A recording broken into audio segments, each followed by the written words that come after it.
আমার ছেলেটাকে খুন করে ফেলছে। আজকে সকালে এই যে 11টার সময় এসে ভেঙে দিয়ে গেল।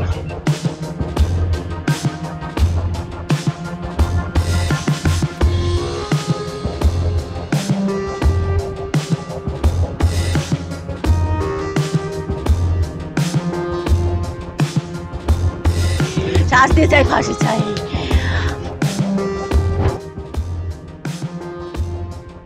শিলিগুড়িতে বন্ধুর হাতে খুন কিশোর, ঘটনায় উঠে আসছে একাধিক চাঞ্চল্যকর তথ্য।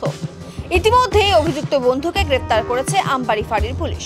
জানা গিয়েছে, রবিবার মোবাইল গেম খেলা নিয়ে দুই বন্ধুর মধ্যে বচসা বাঁধে, আর এই বচসার জেরেই বন্ধুর হাতে খুন হতে হয় রাহুল দাসকে। ঘটনার তদন্তে নেমে গতকাল রাতে অভিযুক্ত নাবালক বন্ধুকে গ্রেপ্তার করেছে আমবাড়ি ফাঁড়ির পুলিশ। ধৃতকে আজ জুভেনাইল কোর্টে তোলা হবে। প্রসঙ্গত, শিলিগুড়ি সংলগ্ন হাতিয়াডাঙ্গা এলাকার বাসিন্দা রাহুল দাসকে গতকাল বাড়ি থেকে ডেকে নিয়ে যায় তার বন্ধুরা। বিকেলে তার মা ফিরে এসে দেখেন রাহুল বাড়িতে নেই। এরপরেই বিভিন্ন জায়গায় খোঁজাখুঁজি শুরু করেন তিনি। অনেক খোঁজাখুঁজির পর হাতিয়াডাঙ্গা এলাকায় নদীর ধারে একটি মন্দিরের পেছনে রক্তাক্ত অবস্থায় কিশোরের দেহ উদ্ধার হয়। খবর পেয়ে আশিঘর ফাঁড়ি এবং আমবাড়ি ফাঁড়ির পুলিশ পৌঁছে মৃতদেহ উদ্ধার করে। ছেলেকে খুন করা হয়েছে বলে অভিযোগ করেন মৃতের মা। ঘটনা তদন্তে নেমে গতকাল রাতেই অভিযুক্ত বন্ধুকে গ্রেফতার করে আমবাড়ি ফাঁড়ির পুলিশ। গোটা ঘটনার তদন্তে পুলিশ।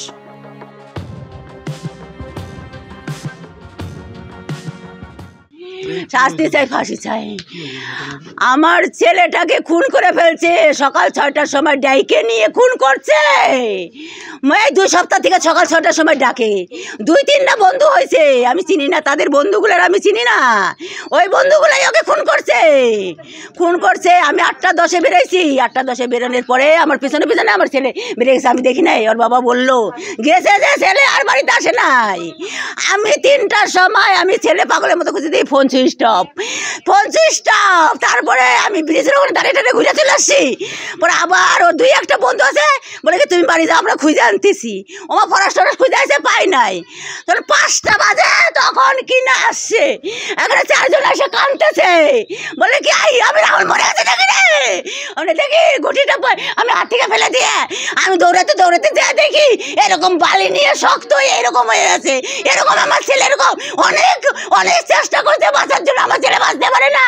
ওকে অনেক এখানে রক্ত, এখানে সারা মুখে বালি। আমার ছেলেটাকে খুন করতে, গলায় টিপে খুন করতে অনেক চেষ্টা করছে বাঁচার জন্য, বাঁচতে পারে নাই।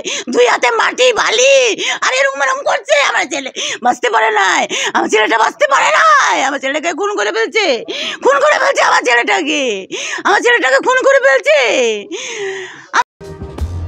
এদিকে সোমবার সকালে অভিযুক্ত নাবালকের বাড়িতে গিয়ে ভাঙচুর চালায় উত্তেজিত জনতা। পরবর্তীতে পুলিশ পৌঁছে পরিস্থিতি স্বাভাবিক করে। বর্তমানে এলাকায় মোতায়েন রয়েছে পুলিশ।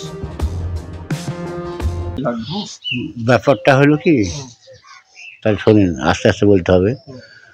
শুনি কোথায় যে গেছো জানি না, কিছুক্ষণ পরে শুনি যে ওরা একদম মেরে ফেলছে।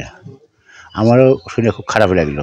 ছেলেটা এসে আমাকে আগের দিন ভাতও খেয়ে গেছে, বুঝলেন। ওই যে মেরে ফেললো কিছু, ওই থানায় ফোন করে দিলাম, পুলিশ এসে নিয়ে গেল, নিয়ে আটকে রাখছে ওই পর্যন্ত। আজকে সকালে এই যে 11টার সময় এসে ভেঙে দিয়ে গেল ওই ছেলেপক্ষের। তারপরে পুলিশ এসে সকলকে খেদা দিল। আমার নাতি সকালে আমরা কিছুই জানি না।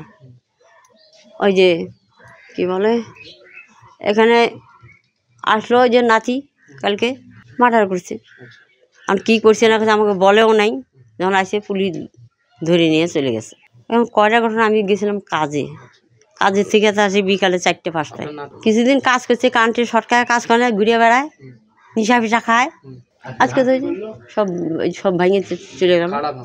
যাদের ছেলে মারছে তারা এখন তো এতে চুপচাপ আছে, সব পুলিশ থামায় দিয়ে গেল।